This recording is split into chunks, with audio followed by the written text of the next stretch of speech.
नमस्कार। अगर आप सभी लोग आरओ एआरओ की मेंस परीक्षा में सम्मिलित होने वाले हैं या भविष्य में किसी ऐसी परीक्षा में बैठने वाले हैं जहां पर पत्र लेखन से संबंधित सवाल आने हैं, तो आज की ये जो वीडियो होगी, आज का ये जो सेशन, छोटा सा जो सेशन होगा, इसके अंदर आप अपने पत्र में किन किन शब्दों का प्रयोग करें या किस शब्दावली का क्या तात्पर्य होता है, ये सब बातें सीख जाएंगे। ठीक है। हम सभी जानते हैं कि आरओ की जो मेंस परीक्षा है 31 जनवरी और 1 फरवरी को है।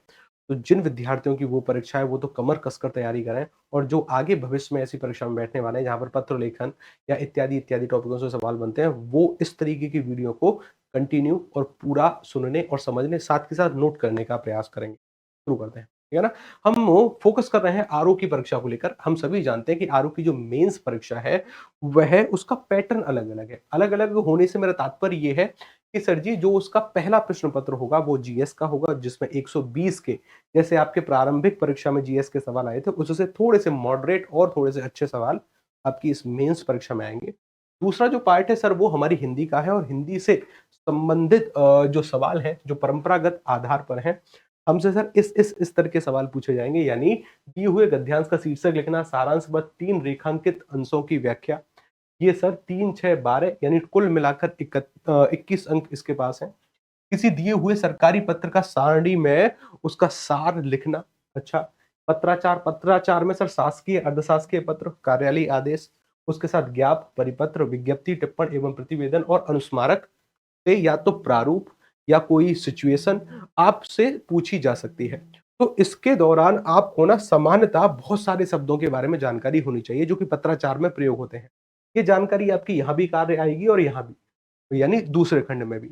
और जो इसका तीसरा खंड है, आप सभी जानते हैं कि सर वो हमारी हिंदी से है, जहां पर सर शब्द की शक्ति या फिर शब्दों की नॉलेज, जैसे विलोम शब्द, वाक्यम, वर्तनी शुद्धि, अनेक शब्दों के स्थान पर एक शब्द, तत्सम, तद्भव और विशेष, विशेष और विशेषण से सवाल हमसे पूछे जाएंगे। जो 1 फरवरी को होने वाली परीक्षा है, आप जानते हैं, वह निबंध लेखन की है। हम हर एक टॉपिक पर कुछ ना कुछ चुनिंदा सेलेक्टिव आपके लिए पंक्ति, सूक्ति या फिर किस तरीके से आप निबंध लिखें, इस पर वीडियो बनाते रहेंगे। आज की जो क्लास है ये शब्दावली के लिए है, और वो जो शब्दावली है आपकी, वो है पत्राचार से संबंधित। देखिए, पत्राचार में ना प्रेषक का तात्पर्य होता है पत्र भेजने वाला। जो पत्र भेजता है उसे प्रेषक कहते हैं। जो प्रेषती है उसे कहते हैं जिसको पत्र लिखा जाता है, यानी जो पत्र पाने वाला है। ठीक। प्रेषण कहते हैं कि भेज दिया है। इन शब्दों का प्रयोग आप पत्र लिखते समय करेंगे। प्रेषती, प्रेषती है। प्रेषण, प्रेषण है। प्रेषक, प्रेषक है। ठीक है ना। पत्रांक यानी पत्र में अंकित उसकी संख्या की, पत्र का क्रमांक क्या है। ठीक। स्थान दिनांक, स्थान दिनांक लिखने का भी एक अपना पैटर्न है। जो तारीख है वो तो अंकों में आती है, महीने का नाम शब्दों में आता है, उसके बाद एक अल्पविराम चिन्ह देकर फिर सन का उल्लेख करते हैं। ठीक है ना। अच्छा, संबोधन के रूप में समानता महोदय शब्द का प्रयोग होता है। उसके बाद निर्देश कहते हैं कि सर आदेश किया गया है, कि निर्देश किया गया है, निर्देश नहीं है ये, निर्देश। निर्देश मतलब आदेश या आज्ञा। निर्देश का अर्थ होता है कि सर एक प्रकार का संकेत देना। ठीक। कनिष्ठ का मतलब होता है छोटा अधिकारी, और वरिष्ठ का मतलब होता है बड़ा अधिकारी। प्रारूप कहते हैं ड्राफ्ट को, कच्चे चिट्ठे को। ठीक है ना। किसे कहते हैं? कच्चे कच्चे चिट्ठे को। अगला, जैसा और जो शब्द हमसे पूछे जाएंगे या फिर जिनका प्रयोग हम पत्र लिखते समय करेंगे, कि सर प्रयोजन का मतलब उद्देश्य होगा, ध्यान रखना है। अभिलेख मतलब आधिकारिक लेख को कहेंगे। सूचनार्थ, सूचनार्थ का मतलब सूचित करने के आशय से। कार्यवाही, कार्य विषयक प्रक्रिया। प्रश्नगत प्रकरण है, इसका मतलब विचार हेतु समक्ष लाया गया विषय या कोई वाद है। तिथिवार, संख्यावार, तिथिवार मतलब दिनांक, और संख्यावार यानी संख्याओं के क्रम के अनुसार। संलग्नक, संलग्नक वो है कि जैसे अगर आपने कोई फॉर्म भरा, फॉर्म भरते समय आप उसमें अपनी हाई स्कूल की मार्कशीट, 12th की, ग्रेजुएशन, जाति, मूल निवास, ईडब्ल्यूएस इत्यादि के डॉक्यूमेंट अटैच करते हैं। तो वो जो पत्र के साथ जितने भी डॉक्यूमेंट अटैच होंगे ना, वो सब कुछ संलग्नक में आएंगे, कि जिसके साथ लगाकर भेजा जाए, यानी जो एक्स्ट्रा डॉक्यूमेंट होते हैं।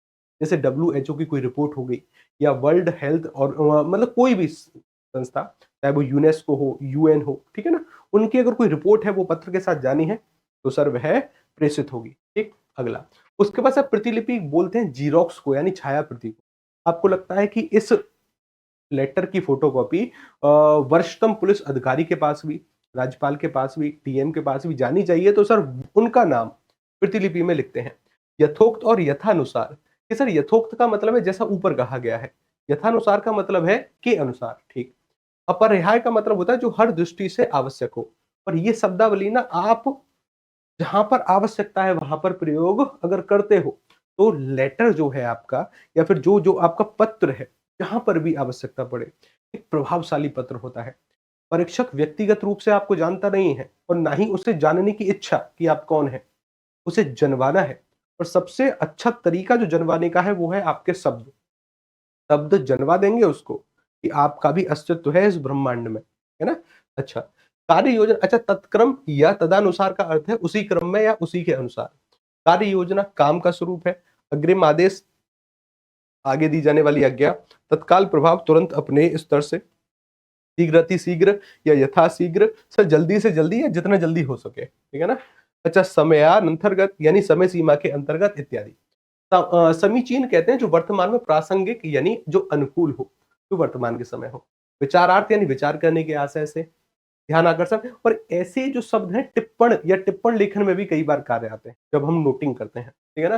ध्यानाकर्षण, ध्यान से आकर्षित। आहूत, जिसे बुलाया गया हो। गोपनीय, गुप्त रखने योग्य। क्रियान्वय, कार्य रूप में लेकर आए जाने वाला। नीतिगत यानी जो सरकारी नीति के अनुरूप हो। शासकीय, अशासकीय, शासकीय मतलब जो शासन से जुड़ी हुई और जो ना जुड़ी हुई, ठीक। अच्छी बात। इसके बाद सर अगर हम और बातचीत करें से यहाँ पर है प्रशासकीय, प्रशासन से जुड़ी हुई। परिपत्र यानी एक साथ कई अच्छा देखो, परिपत्र यानी एक ऐसा ढांचा होता है कि अगर केंद्र सरकार या फिर राज्य सरकार को एक साथ सभी को वह जानकारी प्रेषित करनी है यानी भेजनी है तो वो सभी को अलग अलग पत्र लिखेगी नहीं। जैसे उत्तर प्रदेश गवर्नमेंट को जिले के सभी डीएमओ को एक पत्र से कोई जानकारी देने का प्रयास करना है या फिर कोई जानकारी मंगानी है तो सभी को अलग अलग पत्र लिखने के बजाय वो एक परिपत्र जारी करेगी जिसे सर्कुलर कहते हैं। वही है परिपत्र, यानी एक साथ कई जगह भेजे जाने वाला पत्र होता है। अनुस्मारक, किसी की याद में प्रेषित यानी किसी की याद, यानी आपने आयोग को एक पत्र भेजा, आयोग के द्वारा जवाब नहीं आया तो वापस से आयोग को याद दिलाने के लिए कि इस क्रमांक संख्या का, इस दिनांक को, इस विषय से संबंधित आपको पत्र भेजा गया था, उस पर शीघ्र अतिशीघ्र कार्रवाई सुनिश्चित करें। या जो भी आपके अनुस्मारक में बातें कही गई होंगी, ठीक है ना। कि आप यानी जानने के लिए दिया गया आलेख। टिप्पणी, कार्यालयी विधा में लिखा गया नोट। टिप्पण, टिप्पणी लिखने की विधि यानी टिप्पणी लिखने की विधि। गजट कहते हैं शासकीय शासन द्वारा जारी किया गया एक अधिपत्र होता है। नियत कहते हैं हम जिसे तय कर लिया गया हो, ठीक। इसके बाद सर आते हैं प्रशासकीय यानी प्रशासन से जुड़ी परिपत्र। अच्छा ये तो हो गया था। उसके बाद सर आयोजन का मतलब होता है योजनाबद्ध किया जाए। अनुग्रहित, उपकृत होने की स्थिति। पुनः विचार, दोबारा विचार किया जाना। अनुभाग, किसी विभाग का एक हिस्सा। नियमावली, नियमों का संग्रह। प्रोन्नतिकरण, प्रमोशन का कार्य। स्थानांतरण, एक स्थान से दूसरे स्थान पर भेजा गया। कृत कार्यवाही, की गई कार्यवाही। और पत्रावली का तात्पर्य होता है सर पत्र की फाइल, ठीक। उसके बाद सर वांछित विवरण का मतलब है जिस विवरण जिस विवरण की इच्छा हो। सापेक्षिक, किसी के अनुरूप। आय व्यय विवरण, आमदनी और खर्च का हिसाब। मतों का आवंटन, राशि का दिया जाना। दैनिक वेतन भोगी, जो दिहाड़ी वेतन प्राप्त करता हो। और पूर्वानुमति, पहले प्राप्त कर ली गई आज्ञा। शासनादेश यानी शासन द्वारा दिया गया आदेश। सूचना पटल यानी अधिकृत अधिकृत सूचना दर्ज कराने का स्थान। और कार्य दिवस को कहते हैं सर कार्यालय खुलने का दिन, ठीक है ना। तो ये कुछ इंपोर्टेंट शब्द थे जो कि आपको पता होने चाहिए, जो कि आपको जिनके बारे में पता होना चाहिए। और जहां पर भी आवश्यकता पड़े ना इनका प्रयोग करिए, चाहे वो ऐसे में, चाहे वो लेटर राइटिंग, कहीं पर भी, चाहे ऐसे में करो, चाहे पत्र लेखन में करो, कहीं पर करो, लेकिन करना है ताकि एक अच्छा प्रभाव पत्र पर पड़े, ठीक है ना। चलिए, ऐसी वीडियो हम लेकर आते रहेंगे। बहुत जल्दी हम आपकी क्लासेस शुरू करेंगे जिसके अंतर्गत पत्र लिखते कैसे हैं, चाहे वो शासकीय पत्र है, चाहे वो अर्धशासकीय है, ज्ञाप है, टिप्पण है, कोई भी जो भी आपके पाठ्यक्रम में उल्लेखित पत्र हैं उन सभी के बारे में बातचीत होगी, ठीक है ना। फिर मिलते हैं, तब तक के लिए नमस्कार, राधे राधे, जय हिंद।